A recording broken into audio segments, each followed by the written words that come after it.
Next is from King Walsh, and the subject is Sting versus. Hey guys, if you check out Jericho's Instagram account, he's teasing a Jericho versus Sting match. That is such a horrible idea in 2020 that AEW are very likely going to book it. What I would like to know from you guys this week is, considering Sting is 61 with neck and spine injuries and hasn't worked a match in nearly 6 years, who do you think, if AEW are going to use him as a wrestler that is, would be the best choice for Sting? It's very likely that if Sting works a match again, it will be his final match ever, so they need to be smart about it. Which match could draw the biggest money while also protecting Sting from spending 70s in a wheelchair? P.S. Cody Rhodes once again booked a new debut and an angle with him. Boring, predictable Cody. How long until Kurt Angle shockingly debuts on AEW during a Cody segment to cut a promo talking about brass rings? PPS.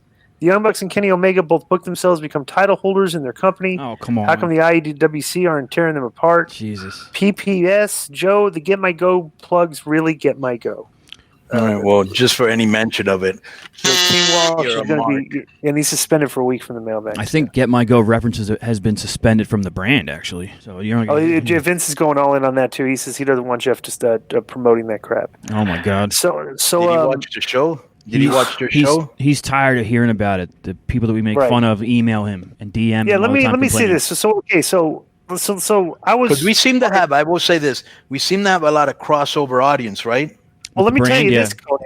I don't know what happened, but for some reason, I go on YouTube where there's a YouTube live going on, and it's Russo, and he's got Durbin and Joe on, okay? And they're talking about problems that they're having with the Get My Go show, or so they're one of the guys. Well, I went on. Explain that clip that I saw, what you guys were discussing, So, Joe. Someone shot me a DM and was like, hey, Hughesy's on Russo's Sunday or Monday night show, whichever one it was. So I popped it on for a minute, and then I turned it off, and then Durbin was trying to get on because he wanted to explain something to him. And what it is the guys that we were making fun of on Get My Go, they will email or DM Vince all the time complaining about the show or complaining about something that we said or whatever, and they take, like, Vince is responsible for it, and he's not. So I went on the show to, like, state it as clearly as I could that Vince never knew this show was coming. He don't know anything about it, and he doesn't even like it. So stop bothering him. You know, he has nothing to do with it. So, but they're just looking for attention. Durbin said the same thing. It has nothing to do with Would you call Vince. them attention whores? Yeah, and that's kind of what hurt their podcast to begin with, trying to fight with everyone. But so, and Vince is like, yeah, man, it was a Friday night. I'm laying in bed with my wife at 10:30. I get a goddamn DM. I got to talk to this guy about the show. He's like, I don't need it. I don't need that aggravation. I'm like, no, I agree with you. So you have nothing. I said it a million times. He has nothing to do with it. Well, you know what? This is for Vince Russo for having you and Durbin on. But he even, Disco's right. That's not. We were on the show, and normally his shows get released afterwards on YouTube or something, I guess. And he never put the show on because Hughes made a couple off-color jokes about the show, and then we're talking about them. And Vince was like, I don't even want to put the show up because I'm going to get DMs about it. So, very controversial stuff. Unbelievable. First of all, back to the question here about Sting. On your show, very boring. I'm not even gonna. I don't even know what to comment here about Sting. He's 60. He's 61 years old. So I don't know. I mean, I have no idea what they're going to do with this guy because I have no idea what he can do. I've done. I think they showed us. They showed us when he came out. They're going to do Sting, Cody, and Darby Allin versus Brian Cage. The other, who's the smaller guy from NWA? Ricky Starks. And then the big Hobbs. And then Hobbs. Yeah, I think they're going to do 3-on-3. And then he also, this guy is like an AEW hater and a Jericho hater, but he also said, why would they do Jericho Sting? That's stupid.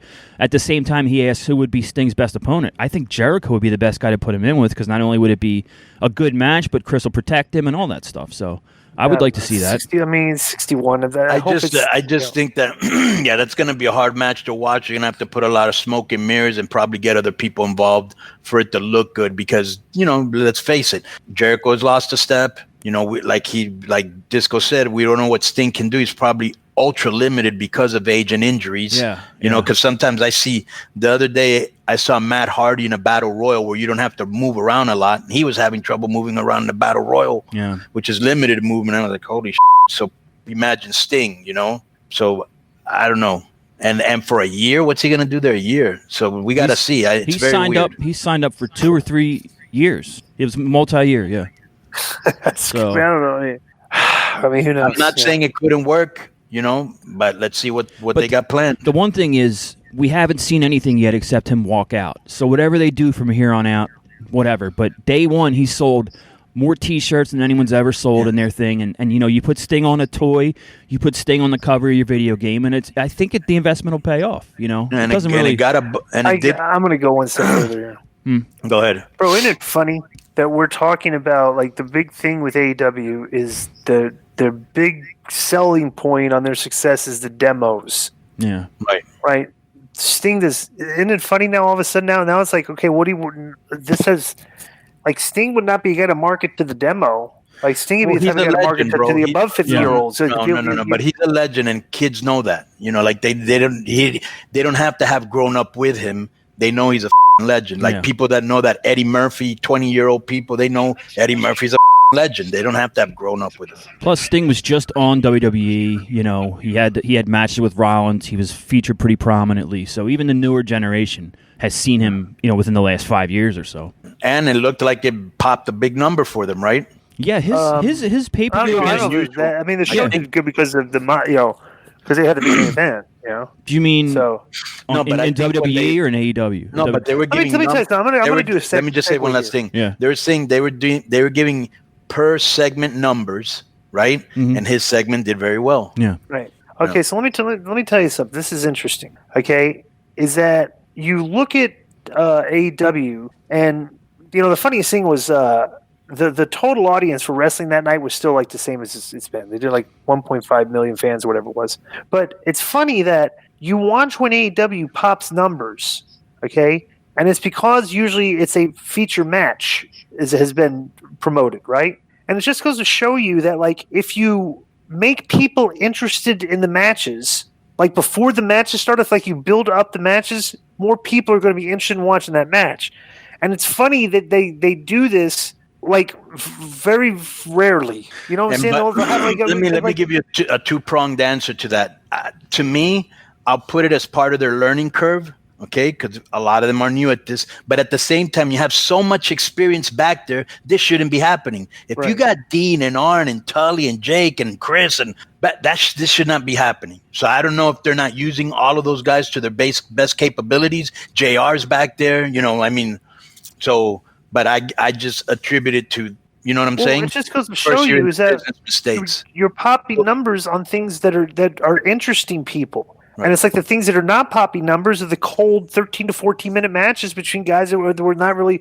I'm just not into it. It's because what are they fighting for? What's the angle here? There's no build up. There's just So that's it's just interesting. Like they're seeing success in certain phases, and you would think they would just like spend more time building matches instead of spending as much time they do on the show having matches. There's so many guys there that are under like the buddy system. Let's help this guy because he's our friend. That has nothing to do with business. Yeah. You know what I'm saying? And that also hurts them. There's a lot of guys there. You're like, dude, really? Put them on Dark or put them on that new show you're going to get. Not on Dynamite.